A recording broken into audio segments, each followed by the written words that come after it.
Hands up to those who think that once you become disabled, you get everything handed to you and exactly everything that you need all at the right time. Yeah, you know what? Many years ago, probably guilty. Now that I'm actually disabled, I know exactly what it's like. Meaning that, is that an issue with my previous self, or is it because society made me think that way?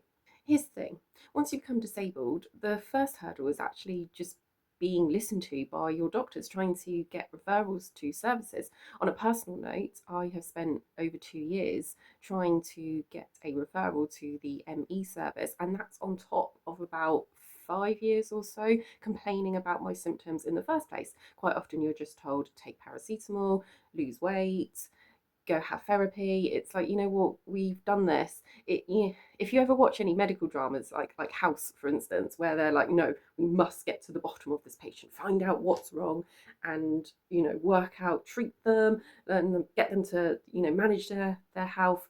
Yeah, it really isn't like that at all. After that, there of course is trying to access help. So this could be things like adaptations and or various equipment that you need at home. It could be accessing care and support for yourself, um, or even just accessing disability benefits. It is very, very difficult. There are a lot of people who are trying for years and years and years, and they get brushed aside with 0 points on PIP claim or not being able to get certain equipment. I know for me, I have been waiting for certain equipment at home from occupational therapy since August due to changing suppliers and, of course, a huge demand. There is just a massive wait. This isn't necessarily the service's fault. This is a major issue across the country, and I am really struggling as a result without that equipment. But because I'm struggling also to get PIP, I can't just go out and buy it myself. This costs a good few £100 altogether. I do not have that money, and I am not alone in this case.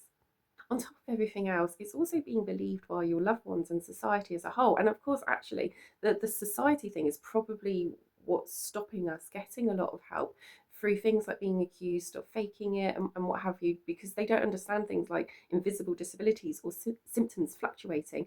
They're like, I saw you walk the other day, that means you're fine. But they're not seeing the pain and the recovery process, all the preparation leading up to it, all that on other days, it's just almost impossible to walk.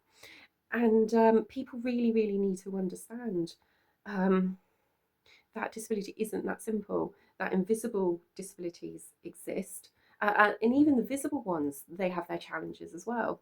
My message to those who perhaps were thinking of putting their hand up at the beginning of the video is just: disability can happen to anyone. It can happen to you or a loved one, tomorrow, in a few years' time. It's you're going to want to need help accessing services. Don't think it's never going to happen to you, and believe people when they tell you what their issues are and what they're struggling with.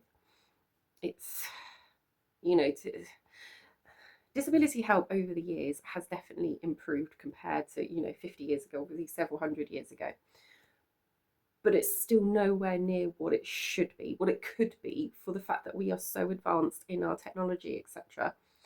It should be so much further than this. So yeah, I hope I haven't rambled on too much. I really haven't planned exactly what I'm saying.